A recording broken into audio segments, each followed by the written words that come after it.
On se retrouve à présent devant le Horsch Maestro TX. Alors la première remarque qu'on peut faire sur ce semoir, c'est qu'il est branché qu'avec 2 distributeurs, puisqu'en fait c'est un châssis télescopique indexable, donc avec l'interrang réglable, mais le vérin pour déclencher le télescope, c'est le même que les traceurs. Et ensuite, pour le passage de 6 à 7 rangs, c'est l'hydraulique de la soufflerie qui est utilisée. Donc ça permet aux constructeurs d'avoir que 2 connexions hydrauliques sur le tracteur. C'est assez pratique pour ceux qui n'en ont pas 40.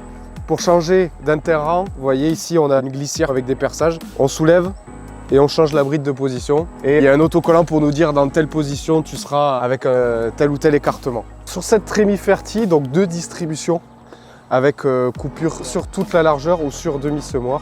Pareil pour la modulation. Ensuite, l'implantation de la Ferty, elle se fait en décalé de la ligne de semis, donc à 5 cm, avec ici un parallélogramme qui est propre à l'unité de fertilisation. On peut aller jusqu'à 130 kg de pression sur ce parallélogramme. En revanche, attention, parce que si on met beaucoup de pression sur l'avant, on pourra moins en mettre sur l'arrière.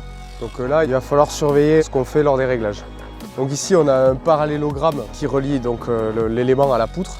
On a un système de pression hydraulique baptisé Autoforce qui va corriger rapidement la pression appliquée sur l'élément en fonction des mesures réalisées par 2 capteurs sur les éléments 3 et 5. Il envoie les informations en cabine et l'écran et l'algorithme va adapter la pression dans le vérin de tous les éléments. Voilà. Ça permet de conserver une profondeur de semis régulière. Ensuite, on arrive au chasse-débris qui est monté sur une interface universelle afin d'installer les équipements d'autres marques, par exemple. Le Horsch se distingue par le fait de laisser le choix au client entre une sélection de la graine par aspiration ou par surpression. Donc là, c'est dans le nom du semoir, c'est la dernière lettre. Ici, le X, c'est par surpression. Dans l'autre version qui est par aspiration, vous voyez, la prise d'air, elle sera de l'autre côté en fait. Donc ici, la graine est poussée dans le disque. Lorsqu'elle arrive vers la sortie, c'est pas cette roulette à ergot qui va la faire sortir de son emplacement, c'est en réalité le joint qui va couper l'arrivée d'air et du coup elle va commencer à tomber par gravité et cette roulette là, elle sera juste là pour nettoyer les perçages. Ensuite, une fois que la graine elle est tombée dans la descente, là le flux d'air reprend et il va la pousser au fond du sillon. Toujours sans outil, on retire le disque.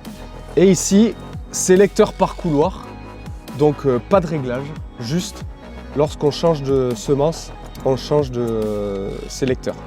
Il y a un réglage de la trappe de gavage de la salle d'attente devant le doseur. Là, vous voyez dans votre trémie, les graines elles vont s'accumuler ici avant d'être sélectionnées.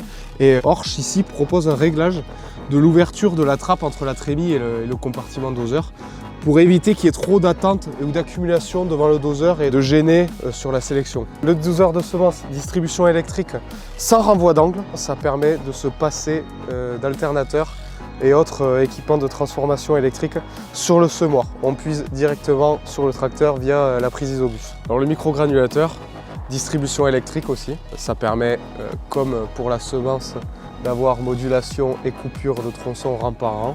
La particularité de ce microgranulateur, c'est que déjà il est sans contact avec le produit, mais ensuite on peut choisir 2 points de chute, soit dans le sillon avant la fermeture, soit à la sortie.